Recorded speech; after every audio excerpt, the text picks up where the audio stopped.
and welcome to today's tutorial. In today's tutorial, we're going to learn how to fix the metal snap buttons. All right, you might have seen it in some bags. So I'm doing a series of how to fix fasteners and hardwares on our bags. If you've just chanced on this channel, I would advise that you subscribe now so that you don't miss out on all these series if it's something you've been looking forward to doing in a while.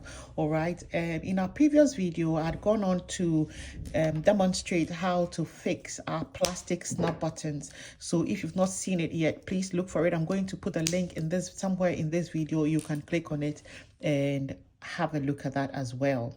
Today we are going to be doing the metal snap buttons. I assume you might have seen this in some of your bags or in your purse. All right, so yeah, we'll learn how to do it in a minute. Before we do that, I'd like to say a massive thank you if you're already a subscriber of this channel. If you've been supporting us in a while, thank you very much. We couldn't have done it without you. So please keep supporting us, help us share our videos, and help us spread this channel across board. Now let's get on with what we'll be needing to do or fix our snap button. This is very simple, and one of the simple hardwares in bag making I love so much. All right, I had in front of me a pack of metal snap buttons that comes in different sizes and different metals. All right, we have it in gold, gun metal, bent metal, and silver. You get the option to choose exactly what color metal fits your project and what size you'll be going for as well. I'm just going to demonstrate with this very little one here, and then we get to know how to use it. All right, so definitely you're going to need two pieces, or you're going to be fixing them on two sides of your project. So I've just got two pieces of leather as demonstration. These snap buttons come in two parts, so there's a female part and the male part as well. It's quite similar to the plastic snap button where there is the female just like that with a groove and then the male popping out like that.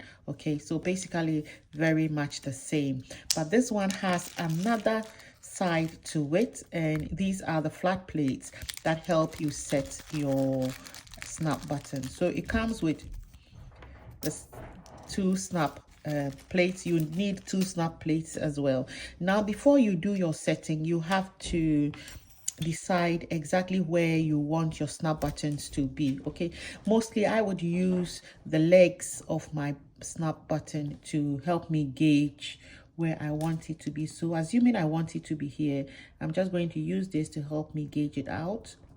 So that makes a mark for you, and I go in always with my seam ripper just to make a little punch hole, not too much, because sometimes the seam ripper can cut through and make a bigger hole. But so you have to be very careful with it. You don't have to do this. The only reason why I'm using this is just to help me create some holes for the legs of my buttons to go in easily.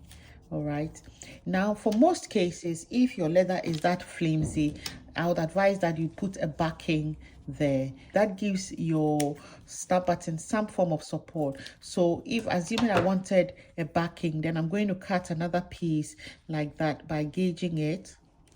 Okay, so when I mark it out, it tells me exactly where it should go, and then I go in to cut it out before I place it onto my hardware, as like that. So I'm going to put this in here, then that in there as well. Okay, this gives it like extra support, extra backing if you're working on a very flimsy leather.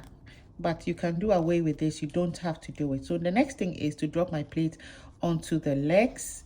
All right, and spread it apart, or spread it towards each other. But I realized spreading it apart keeps it flatter than when you press the legs towards each other, because it creates a bulk there. But when you spread it apart, it keeps it flatter. So we've set one side of our snap button. We're going to go ahead and set the other side in a similar way. Okay, so here we are. I'm going to find out exactly where I want my legs to be. And then I'll just go in with my seam ripper to help it punch a little bit of hole in there or a cut.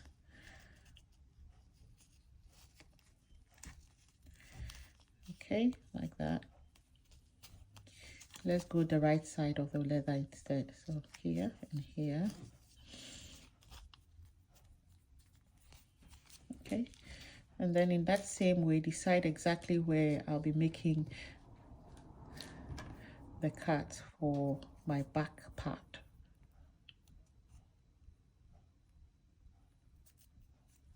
Okay, now that was a very big cut. That's not what we're looking for. So you have to be very careful with your seam ripper, especially if it's a very sharp one. So I'm going to drop my plate onto it again like that. And then we fasten our, just spread it apart. Basically, that is it. So then we've set this bit and we've set that bit, and both of them come together.